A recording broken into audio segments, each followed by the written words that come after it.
coach, I would tell him, hey, don't let him take the round from you, because he was accumulating punches from the beginning. Not a big amount of punches, but he was landing great clean shots. And then towards the end of the round, Crawford will get close to him and unload a combination, 3-4 punches, land 1 or 2, and that will take the round from us. The fight never switched into second gear. Why do you think that is? Because you got two smart fighters in there playing chess. You got two smart fighters trying to make each other make mistakes and make them pay for it. It's a fight like that. If there's a second fight, you're going to see a different fight because now they know each other. But you got two great fighters in top shape. They're playing a chess game from beginning to end, And it's just a matter of making a mistake and things go down. And these guys, from the first round to the 12th round, they played a chess game. And I think Israel moved this game better than Crawford. Well, Terence seemed to struggle.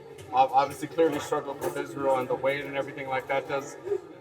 Do you see anything different being with the Canelo? Obviously, a lot bigger. Look, I mean, if Canelo lands the shots that Israel landed on Crawford, I don't have to say it. I like Crawford. Great guy. I have a lot of respect for him. He deserves. He deserves.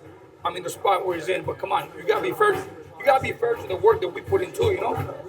We're not here just to give the people a show and walk away and say, okay, we're comfortable, we lost. No, it's not like that. We fucking work. Everybody works hard in the gym. Israel works. He sacrifices his family. He has a baby in Uzbekistan. His mom, his whole family in Uzbekistan, and for them to travel to the United States and put in the work, and they don't see their families. Believe me, it's not like all these American fighters, all these Mexican fighters, they come and, they bring their families and, they go to Disneyland, they go to SeaWorld and shit like that. No, these guys don't do that. These guys are 100% disciplined. That's why when they fight, they give it their all. And they deserve some credit, man. Joel, did Crawford show you anything different than what you were game planning with your brother back in India? Of course. Look, going back to Crawford when he showed me back in India, Crawford was with me helping Bradley when he only had 6 fights. He was young, didn't have as much experience. He was great, as a young fighter as he is now. Now he's more mature, he's more skillful. But you know what? Crawford is very patient. He has a lot of confidence, and that's what makes him great. But I'm not gonna take nothing from him. But tonight, my fighter did what he had to do to win tonight. And like I told you, I'm going to repeat it one more time. A draw would have been a win for us. So at least he could keep his title because he did enough. Okay, let's put it this way. He did enough to walk away with a draw and walk away with his title, man. Come on. What was your advice to Israel in the 12th round? Because if he won that round, it would have been a majority draw. I don't think the 12th round was the definition of the win or lose for the fight. He was controlling the whole fight. Actually, he was walking 80% of the time. He was the one walking down Crawford, and every time he threw the right hand, he landed it, a hook. He wasn't throwing he wasn't using a big volume of punches, but every time he threw, he landed great shots on Crawford. Joel, do you think Crawford's still at the top of his game? Of course he is. Crawford's still at the top of his game, but he's stepping into a bigger division, and he wants to move up 2-3 divisions more. Look at his performance tonight. How surprised was you with the level of effectiveness in Madrimov's offense tonight? Surprised? Why would I be surprised? That's what we worked on. We worked on in the gym. I'm not going to be surprised of something that we put together in the gym. I'm surprised about the decision. That's what surprised me.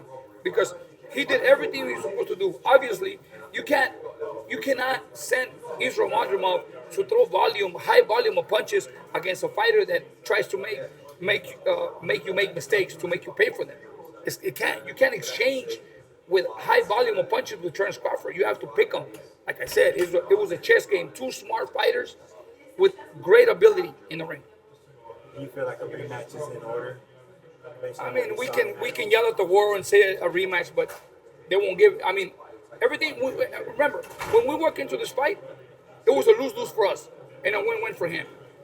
Right now, even though people say, "Oh, Israel won the fight," everything goes to Crawford. Why? Because he took the risk, moving a higher division, and went 12 rounds with a 154-pounder.